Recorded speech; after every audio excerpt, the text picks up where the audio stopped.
अपने बदन के ऊपर गौर करो और अपने अल्लाह को पहचानो। हुजूर ने फरमाया है अगर अपने के ऊपर गौर करोगे तो अपने रब को पहचान लोगे, अपने अल्लाह को पहचान लोगे।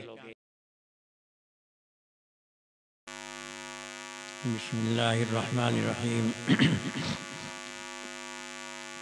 नहमदुहु व नुसल्ली व नुसल्लिमु अला रसूलिल करीम अम्मा बाद। क़ाल नबी सल्लल्लाहु अलैहि वसल्लम मन अरफ़ नफ्सहु फ़क़द अरफ़ रब्बहु औ कमा क़ाल अलैहि सलातु वस्सलाम।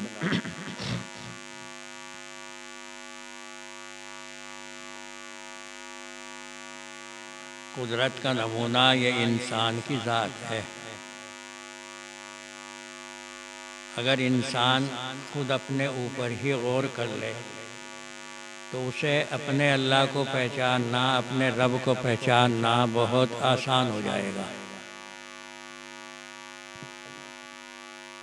देखो इसका ये ज़रा सा दिमाग और इस दिमाग के अंदर पूरी कायनात का नक्शा रख दिया गया। इसी दिमाग के अंदर है वो चीज़ें हैं जो इंसान के लिए भलाई भी बन सकती हैं और इंसान के लिए बुराई भी बन सकती हैं। तो इसलिए हुजूर ने ये इरशाद फरमाया कि जो आदमी अपने को जान जाए तो वो अपने रब को भी जान जाएगा। अगर आप गौर करें तो कितनी चीज़ें इस इंसान के अंदर रखी गई। बाज़ चीज़ें तो वो हैं कि जिनसे इंसान अपने रब को जानता है और बाज़ चीज़ें वो हैं जो इसी के अंदर रखी गई कि उससे शैतान के अंदर आने का रास्ता मिल जाता है। मिसाल के तरीक़े से पहले जुमे को मैंने कहा तकब्बुर। अब ये तकब्बुर यानी इंसान अपने को बहुत बड़ा समझे, अपने अलावा किसी को बड़ा न जाने, एक माना कर तो ये शैतान का रास्ता बन गया और एक माना कर ये अल्लाह तक पहुँचने का भी रास्ता बन जाता है। चुनाचे जहाँ इंसान, जहाँ एक ईमान वाला ये देखे कि यहाँ अल्लाह की नाफरमानियाँ हो रही हैं और वो फिर अपने ऊपर निगाह डाले कि अल्लाह ने मुझे बचा लिया, तो ऐसे मौके के ऊपर ये अपने को बड़ा समझना कोई बुरा नहीं। जब मुसलमान मक्का छोड़ करके मदीने चले गए तो मदीने के जो हालात थे दुनियावी एतबार से पहले बड़े कमज़ोर थे। मदीने वाले काश्तकारी का काम करते थे, खेती का काम करते थे। वहाँ की आबो हवा में बड़ी नमी थी, इसलिए अक्सर वहाँ के लोगों में बुखार भी आ जाया करता था। चुनाचे जब ये मदीने वाले मक्के में गए तो मक्के वाले अपने तकब्बुर में कहने लगे कि भला ये मदीने वाले हमारा क्या मुकाबला करेंगे, इन्हें तो मदीने के बुखार ने ही कमज़ोर कर दिया। हुक्म मिला कि जब काबे का तवाफ़ करो तो ज़रा कुछ अपने को बड़ा बनाओ, बड़ा बना करके जाहिर करो, जिसे कहते हैं तकब्बुर करना। जैसे कोई पहलवान चला करता है इस तरीके से चलो, सीना निकाल करके मूंढे हिलाते हुए। अब देखिए यहाँ तकब्बुर है, लेकिन अल्लाह को ये अदा बहुत पसंद आई ईमान वालों की। इतनी अदा ये पसंद आई कि क़यामत तक जो भी हज करने के लिए जाएगा, खाने काबे का तवाफ़ करेगा, तो पहले जो उसका तवाफ़ का जो पहले चक्कर होंगे उसमें हुक्म यही दिया गया कि इसी तरीके से करो। तो ये चीज़ें वो हैं कि जिनसे आदमी नेकियां भी कमा सकता है और बुराइयां भी कमा सकता है। उन्हीं में जहाँ तकब्बुर है इसी इंसान के अंदर हिर्स और तमा, लालच रखा गया। ये लालच कोई बुरा नहीं, लेकिन इस लालच को अगर एक इंसान दुनिया को जमा करने के चक्कर में लगा दे, ये भी मैं जमा कर लूँ, ये भी मैं इकट्ठा कर लूँ, ये भी मैं इकट्ठा कर लूँ, तो ये दुनिया भी, ये चीज़ें उसके लिए दुनिया में भी मुसीबत बन जाती हैं और ये चीज़ें अब ये बुराई हो गई। लेकिन अगर इन्हीं चीज़ों को इंसान नेकियां कमाने में लगा दे, देख रहा है किसी आदमी को कि साहब उसने बड़ी नेकियां कमा ली, बड़ा इबादत कर रहा है, वो 4 रकात पढ़ रहा है, अब हम ये सोचें कि इसने 4 पढ़ी हैं तो हम 8 पढ़ेंगे।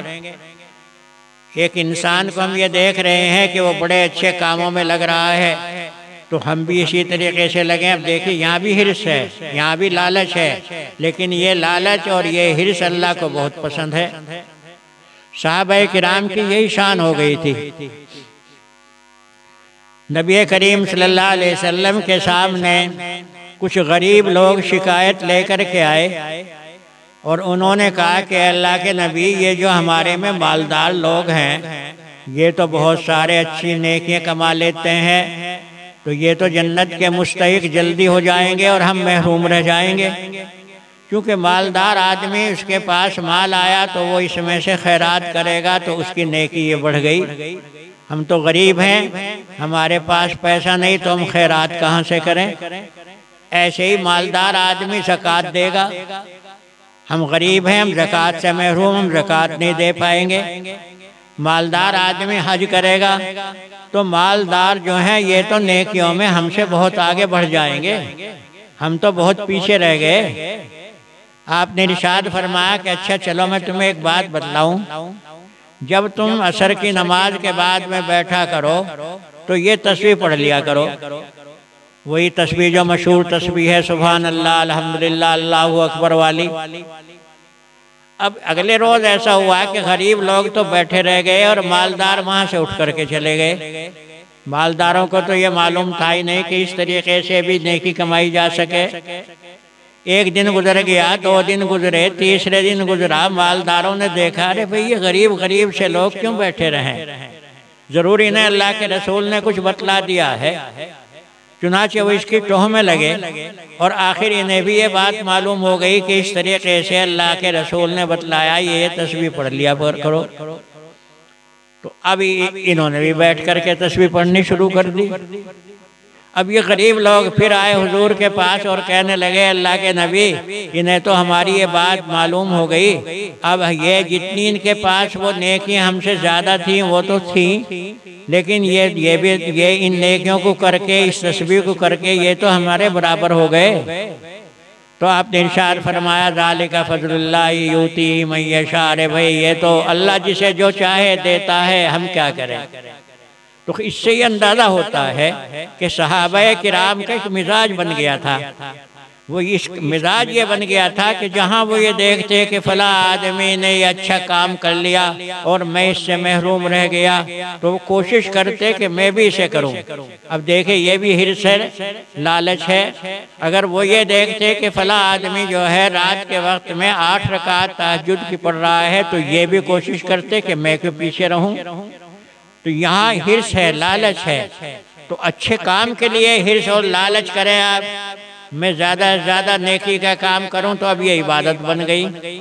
और अगर अच्छे काम के लिए नहीं कर रहे, दुनिया जमा करने के लिए कर रहे हैं, ये भी जमा कर लूं, ये भी जमा कर लूं, तो इससे ये दुनिया में तो इसके लिए मुसीबत बनी गई, आखिरत को भी ये बर्बाद कर देता है।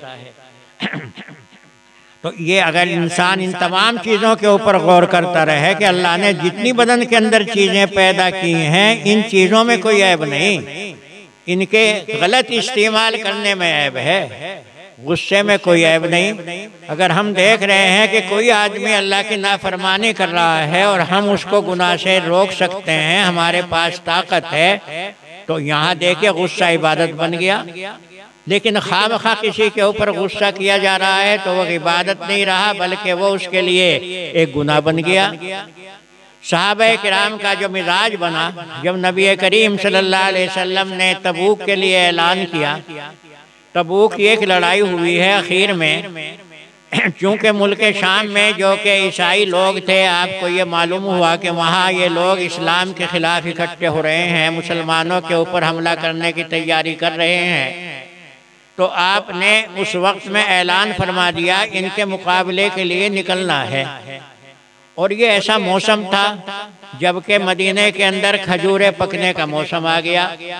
आपके यहाँ गंदुम की फसल होती है, ऐसा मौका आ जाए कि उधर तो फसल पक्की खड़ी है, उसके कटने का वक्त आ गया, और उधर कोई दीन के काम का ऐलान किया जाए, चलो सब निकलो सब निकलो, तो बहुत मुश्किल पैदा हो जाएगी। ऐसा ही हुआ। लेकिन आपने साफ ऐलान कर दिया कि जितने भी ताकत वाले लोग हैं, कुव्वत वाले लोग हैं, सबको इस जिहाद में निकलना है। यही वो मौका है जिस मौके के ऊपर आपने आम चंदे का ऐलान किया। फिर वो तो बहुत लंबी हदीसें हैं, सुनाना यह है कि जब आपने ये ऐलान किया कि जिहाद में चलने के लिए तैयारी करो, तो अब 2 लड़के आए। आपने ये ऐलान कर दिया था कि जिहाद में वो लोग न चलें जो जिहाद के लायक नहीं, जैसे माजूर आदमी है, लंगड़ा है, नहीं जा सकता, वो जिहाद क्या लड़ेगा। ऐसे ही वो बच्चे जिनकी अभी उम्र नहीं हुई तो वो जिहाद क्या लड़ेंगे। लेकिन जज्बा देखो, अब 2 लड़के आते हैं हुजूर के सामने और दोनों आकर के अल्लाह के रसूल को कहते हैं, अल्लाह के नबी हमारा नाम लिखवा लो, हम दोनों के दोनों जिहाद में चलेंगे। आपने जो दोनों को देखा तो जरा एक तो कुछ अच्छे वजूद का था, अच्छी ताकत का था, दूसरा जरा कमजोर था। जो ताकतवर सा था आपने उसका तो नाम लिखवा दिया, अब वो रह गया दूसरा। यहाँ देखो एक मुसलमान का जज्बा कि एक मुसलमान में कितनी हिर्स होती है नेकी कमाने की, कितना लालच होता है। अब वो दूसरा अपने साथी से कहने लगा, अरे दोस्त भाई तेरा तो नाम देखो हुजूर ने लिखवा दिया, अब वो तो तेरा नाम कटने वाला है नहीं, लेकिन मैं क्या करूं। अरे भाई तू एक काम कर, मैं तेरे से कुश्ती का ऐलान करता हूं और देख तू हुजूर के सामने मेरे सामने ढह जाइए, तेरा नाम तो कटने का नहीं, मेरा नाम भी आ जाएगा। चुनाचे इस लड़के ने हुजूर से कहा कि अल्लाह के नबी देखो मेरे साथी का नाम आपने लिखवा दिया, मैं रह गया, देखो मेरा इसका मुकाबला करा दो। अच्छा हम दोनों कुश्ती लड़ेंगे, अगर मैंने इसे गिरा दिया फिर तो मेरा नाम लिखा जाएगा, फिर तो समझ लीजिए कि मैं इससे ताकतवर हूँ। और उधर चुपके से साथी के कान में कह दिया, देख अब मेरी तेरी जो कुश्ती होगी तो नीचे जमीन पर गिर जाइए ताकि मेरा भी नाम आ जाए। अब यह है वो हिर्स जो अल्लाह को और अल्लाह के रसूल को बहुत ज्यादा पसंद है।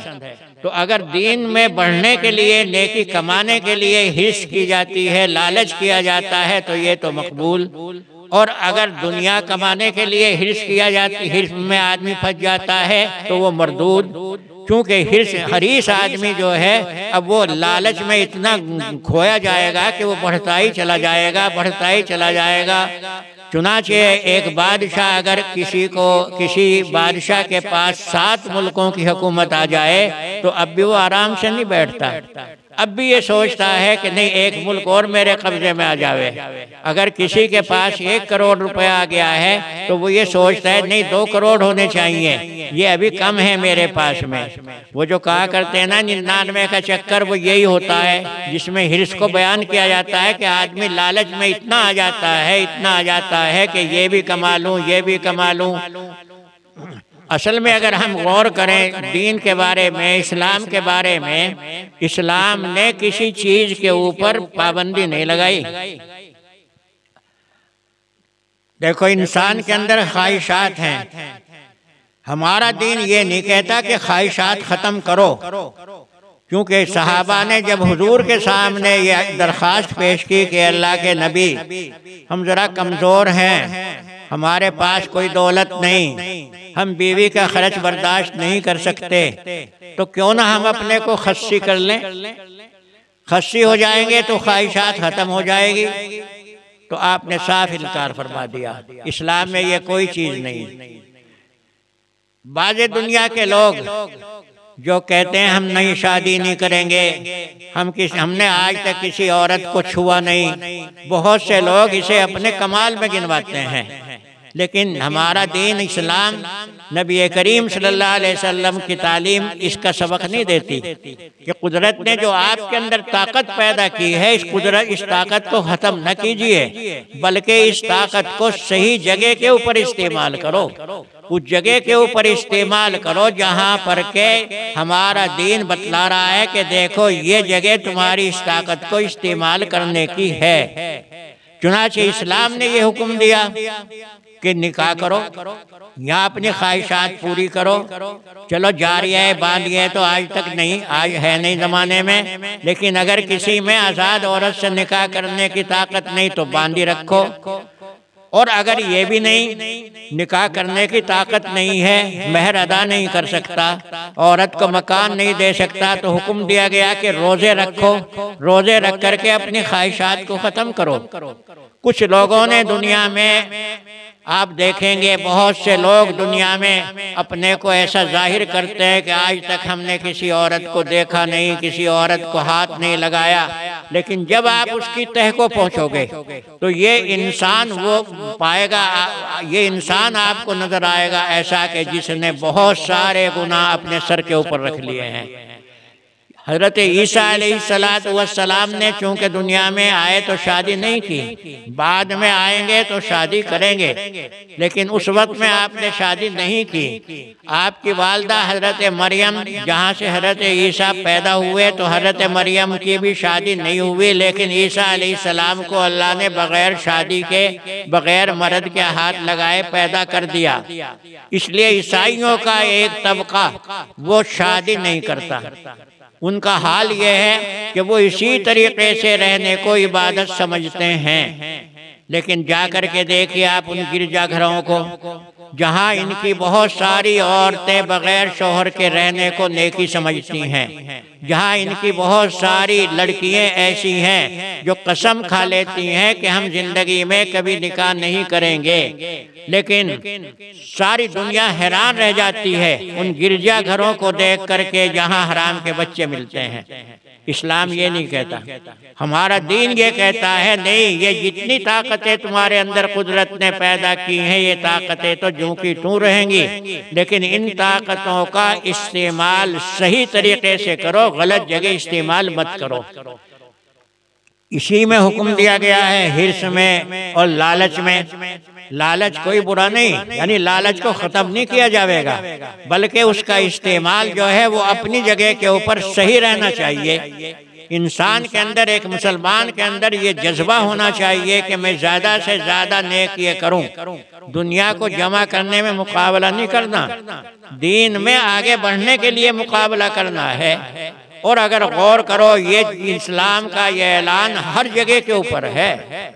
चुनाचे हम ये देखते हैं कि दीन के अंदर जज्बा, दीन कमाने का जज्बा ऐसे लोगों के अंदर भी नजर आता है जो बिल्कुल माजूर, लंगड़े।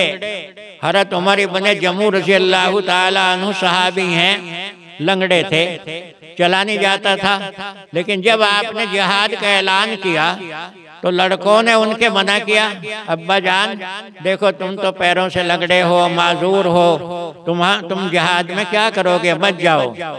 लेकिन उमर इब्ने जमू रज़ी अल्लाह ताला अन्हु लंगड़े माजूर चलते हुए हुजूर के पास पहुँचे और रोना शुरू कर दिया और कहा कि अल्लाह के नबी, मेरे बेटे तो देखो जन्नत कमाए, ये तो जिहाद का सवाब हासिल करें और मैं महरूम रह जाऊं, मुझे भी तो इजाज़त दो।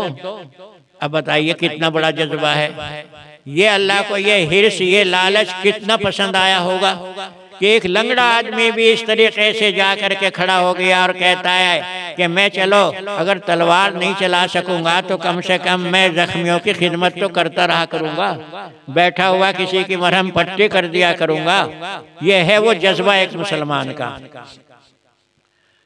मुल्क शाम जो उस जमाने के अंदर बहुत तरक्की याफ्ता मुल्क था, सवाल ये पैदा होता है कि मुल्क शाम किसके हाथ के ऊपर फतेह हुआ। फतेह होना इसे कहते हैं कि वहाँ मुसलमानों की ताकत कब पहुँची और मुसलमानों ने इस मुल्क शाम के ऊपर कब कब्जा किया और मुल्क शाम के ऊपर कब्जा करने वाले कौन से सहाबी हैं। नाम तो अगरचे बहुत आते हैं, लेकिन अगर आप दमिश्क जो मुल्क शाम का एक मशहूर शहर है और उस जमाने में वो मुल्क शाम का दारुस सल्तनत रहा, दमिश्क के कब्रिस्तान में जाओ तो कब्रिस्तान के अंदर एक कब्र मिलती है, वो है हज़रत अब्दुल्ला इब्ने उम्मे मखतूम। उम्मे मखतूम का मतलब अब्दुल्ला नाबीना, यानी वो माँ के पेट से ही नाबीना पैदा हुए थे, सहाबी हैं। और ये वो सहाबी हैं कि जब एक मर्तबा नबी करीम सल्लल्लाहु अलैहि वसल्लम मक्के के बड़े बड़े चौधरियों से बातें कर रहे थे उस वक्त में आपके जहन में ये था कि ये लोग अगर ईमान ले आए तो इस्लाम को बड़ी ताकत पहुंच जाएगी। आप उनसे बातों में मशगूल थे। इतने में ये नाबीना अब्दुल्ला इब्ने उम्मे मक्तूम ये भी पहुंच गए। इन्हें अपनी कोई बात मालूम करनी थी। अब इन्हें क्या मालूम कि हुजूर किससे बातें कर रहे, नाबीना क्या जाने। इन्होंने जाकर के वहाँ एकदम हुजूर से सवाल शुरू कर दिया। तो हुजूर को जरा कुछ नागवारी सी हुई कि मैं तो दीन की बातें इन लोगों से कर रहा था, इतने में ये नाबीना आ गए। लेकिन जानते हो अल्लाह को ये नागवारी कितनी पसंद आई। फौरन कुरान पाक के अंदर सूरत नाजिल हुई, अबस व तवल्ला अन जाअहुल आमा वमा युद्रिका लअल्लहु यज़्ज़क्का। ये क्या हुआ, तुमने एक नाबीना को देख करके मुंह चढ़ा लिया। तुम्हें क्या मालूम कि क्या खबर ये नाबीना ही अल्लाह के यहाँ मकबूल हो। तो बताइए, एक नाबीना आदमी है, अंधा आदमी है, और हुजूर जो है बातें उस वक्त उन लोगों से कर रहे हैं जिनसे दीन की, इस्लाम की खिदमत की ज़्यादा तवक्को की जा सकती है। लेकिन अल्लाह के यहाँ दर्जा देखो इस नाबीना का। तो ये बिल्कुल नाबीना आदमी, जिस वक्त दमिश्क के कब्रिस्तान के अंदर सैया लोग जाते हैं, तारीख लिखने वाले जाते हैं, तो वहाँ एक कब्र देखते हैं। उस कब्र के ऊपर नाम इसी नाबीना का लिखा हुआ है, अब्दुल्ला इब्ने उम्मे मक्तूम। अब ये मदीना मुनव्वरा में और कब्र इनकी पहुंची है शाम में, तो आखिर ये कैसे, कोई ना कोई तो बात है। तारीखों में आता है कि जिस वक्त जिहाद में मुजाहिदीन शरीक थे और जिहाद लड़ा जा रहा था, उस वक्त में लड़ाई के दौरान अब्दुल्ला इब्ने उम्मे मक्तूम यानी ये नाबीना भी लड़ाई में खड़े थे। और उस वक्त में ऐसा किस्सा पेश आया कि मुसलमानों का झंडा जिनके हाथों में था, वो झंडा उनके हाथ से गिर पड़ा। यानी उनके ऊपर हमला हुआ, तो हमले की वजह से वो झंडा गिर पड़ा। तो अब्दुल्ला इब्ने उम्मे मक्तूम जो नाबीना थे और बराबर में थे, उन्होंने इस्लाम का ये झंडा थाम लिया। अब देखो अंधा आदमी लड़ाई के मैदान के अंदर झंडा थाम लिया, ताकि दुनिया को ये मालूम हो जाए कि देखो इस्लाम का झंडा गिरने वाला नहीं है, एक अंधा आदमी भी थाम सकता है। ये है वो जज्बा। ऐसे लोग जो बिल्कुल नाबीना अंधे आदमी लेकिन जिहाद में जाते हैं, तो उस वक्त में वो झंडा थाम लेते हैं। बताइए हिर्स कौन सी बुरी है, ये लालच कौन सा बुरा है। ये तो अल्लाह के यहाँ सब में ज्यादा मकबूल लालच है। तो हिर्स और लालच अगर दुनिया जमा करने के लिए कमाते हो कि इकट्ठी करते हो, ये भी करो ये भी करो, और कनात को ख़त्म कर देते हो, तो ये दुनिया में भी तुम्हारे लिए मुसीबत बन गई और आखिरत से तुम महरूम रह गए। और अगर इसी हिर्स को, लालच को दीन के काम करने में लेकर के आओ, तो अल्लाह भी राजी और रसूल भी राजी, नबी भी राजी, सब राजी। यही मुल्क शाम है। हजरत ज़रार रज़ी अल्लाह ताला अन्हु सहाबी हैं, और ये जिस वक्त जिहाद में लड़ते थे, तो ये हमेशा घोड़े की नंगी पीठ के ऊपर सवारी करते थे।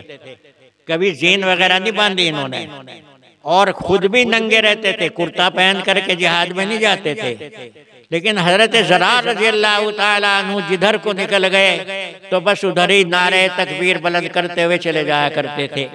नाम था इनका हजरत ज़रार का। लेकिन इसी मुल्क शाम के अंदर जिस वक्त ये जिहाद में थे हजरत ज़रार रज़ी अल्लाह ताला अन्हु, तो हजरत ज़रार वहाँ गिरफ्तार हो गए, दुश्मन के हाथों में पकड़े गए। लड़ाई चल रही है, कारजार है, जंग बड़े जोरों से है। हजरत ज़रार गिरफ्तार होकर के उनकी दुश्मन की कैद में चले गए। लेकिन देखने वालों ने ये देखा कि एक मुजाहिद है और हम उसे जानते नहीं, ये कौन है कौन नहीं, और इतनी जोर से वो लड़ रहा है, इतनी जोर से वो लड़ रहा है कि आखिर हजरत ज़रार को जो कैद में थे दुश्मन की, वहां से छुड़ा लाया। कौन था भैया, किसी की समझ में बात ही नहीं आई। बाद में पता चला कि ये हजरत ज़रार रज़ी अल्लाह ताला अन्हु की बहन थी। तो देखो एक औरत भी कितना बड़ा जज्बा उसमें है कि ऐन लड़ाई के मैदान में जहां बड़े बड़े मुजाहिद थके बैठे हैं, बड़े बड़े मुजाहिद जख्मी हो गए हैं, लेकिन उसने इसे बर्दाश्त नहीं किया कि मेरा भाई दुश्मन की कैद में रहे। यह है वो हिर्स दीन कमाने की, यह है वो हिर्स लालच कमाने की। हज़रत अबू अय्यूब अंसारी रज़ी अल्लाह ताला अन्हु उन सहाबा में से हैं जिन्होंने नबी करीम सल्लल्लाहु अलैहि वसल्लम जब मदीने में पहुँचे हैं तो उन्होंने अपना मकान हुजूर को दिया था और ये कहा था कि अल्लाह के नबी आप नीचे रहें, और नीचे इसलिए कि आपके पास आने वाले लोग आएंगे। अगर ऊपर का मकान मैं आपको दूं तो आने वालों को भी तकलीफ होगी और आपको भी तकलीफ होगी, इसलिए ऊपर वाले मकान में तो हज़रत अबू अय्यूब और नीचे के मकान में नबी करीम सल्लल्लाहु अलैहि वसल्लम। और ताल्लुक़ का इतना हाल है, इतनी मोहब्बत हुजूर से थी कि एक मर्तबा रात को बारिश हुई। बारिश में ऊपर वाला मकान टपकने लगा। अब जब ऊपर वाला मकान टपकेगा तो पानी निचले मकान में गिरेगा। तो इन दोनों मियाँ बीवियों को ये फिक्र हुई कि अगर ये पानी टपक करके नीचे अल्लाह के रसूल के ऊपर गिरा तो आपको तकलीफ पहुँचेगी, इसलिए अब क्या करें, बारिश बड़े जोर से हो रही है। इनके पास जो अपनी रज़ाई थी वो रज़ाई इन्होंने पानी में डाली ताकि ये पानी निचड़ करके नीचे न जाए, रज़ाई इसको पी ले। इससे अंदाज़ा लगा लीजिए कितनी मोहब्बत हज़रत अबू अय्यूब को हुजूर से थी।